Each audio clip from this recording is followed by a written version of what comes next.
ถ้าเฮาเข้าใจสัมมาทิฏฐิหมายถึงเห็นตามความเป็นจริงในโลกอันนี้ได้แล้วทุกสิ่งทุกอย่างเกิดขึ้นจากเฮาเองบ่มีสิ่งศักดิ์สิทธิ์ดลบันดาลบ่เกี่ยวกับชะตาบ่เกี่ยวกับดวงดาวเลิกงามยามดีวันเกิดดวงเดือนดวงดาวบ่เกี่ยวกับพระอินทร์พระพรหมสิมาดลบันดาลอย่างใดก็เลยเอิ้นว่าเฮาเห็นตามความเป็นจริงเห็นโดยธรรม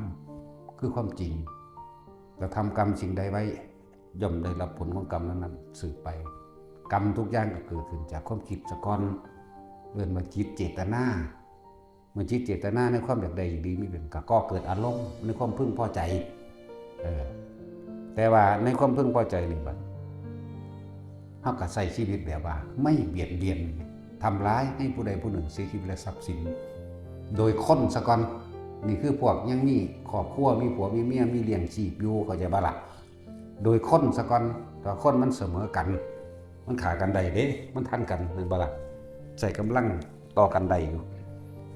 พูดถึงว่าพื้นฐานการใช้ชีวิตในครอบครัวอาจจะมีการหาปูหาปลามากินอยู่อยากว่าล่ะมีการฆ่าสัตว์อยู่นี่ก็จังว่าบ่ทำลายชีวิตคนเรียกว่าบ่ลักของคนนะบ่ตัวคนอาจจะฆ่าสัตว์อยู่ตัวสัตว์อยู่โกหกสัตว์เอาผู้ใดเคยได้ยินว่าแต่ช่วยเจ้าเคยขี่ตัวหมาบ่นั่นแหละเอิ้นว่าโกหกก็โกหกสัตว์อยู่อยากว่าล่ะหรือตัวโกหกหมาหลอกหมาให้ไปจังซั่นจังซี่แล้วกูสิฟ้าวหนีนะโกหกง้อหกควายมันนั่นแหละที่เฮาเลี้ยงมันไว้เพื่อผลประโยชน์นั่นแหละนี่คือเอาพื้นฐานขั้นต้นแรก เมื่อมีความเห็นตามความจริงว่าสัตว์โลกเป็นไปตามกรรมบ่พึ่งผีสางนางไม้เทวดาหรือสิ่งศักดิ์สิทธิ์พึ่งตัวเองคือการกระทำของตนเองเอาความจริงเป็นไงเห็นตามความเป็นจริงแค่ว่าบ่ไปลักบ่ไปปล้นไปกี้ไปฆ่าไผแค่นี้เฮาก็รอดแล้วได้จากอบายภูมิจักบ่เพราะว่าหยังเฮาสิถือเอาธรรมเป็นใหญ่ความคิดของเฮาสิบ่ไปกังวลวุ่นวายกับพิธีกรรมต่างๆในการบวงสรวง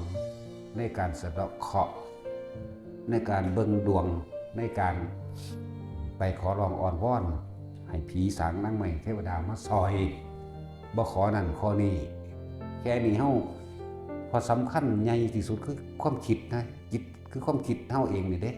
ไปผูกไปพันกับเขาไปเกรงอกเกรงใจกับผีกับพญานาคกับพญาอินทร์พญาพรหม